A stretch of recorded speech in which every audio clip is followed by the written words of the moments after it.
আসসালামু আলাইকুম। আমার আওয়ামী লীগের কলিজার ভাই ব্রাদার, আমার ভিডিওটা জোরের গতিতে শেয়ার করে দিবেন।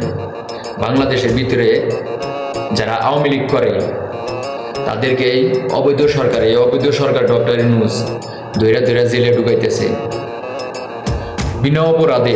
কোনো অপরাধ নাই। একটাই অপরাধ আওয়ামী লীগ করে, একটাই অপরাধ ছাত্রলীগ করে, একটাই অপরাধ যুবলীগ করে। লিগ করার অপরাধে আমার এই কলিজার ভাই ব্রাদার গো, আওয়ামী লীগের ভাই ব্রাদার গো ধৈরা ধৈরা ডক্টর ইউনূস, অবৈধ সরকার ডক্টর ইউনূস ধৈরা ধরে জেলে ঢুকাইতেছে। এর বিচার চাই।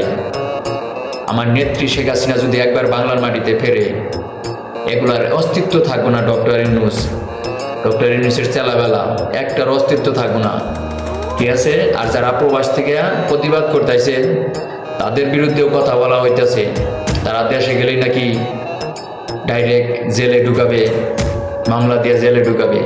যারা প্রবাস থেকে প্রতিবাদ করতেছে, জয় বাংলা, জয় বঙ্গবন্ধু, জয় শেখ হাসিনা।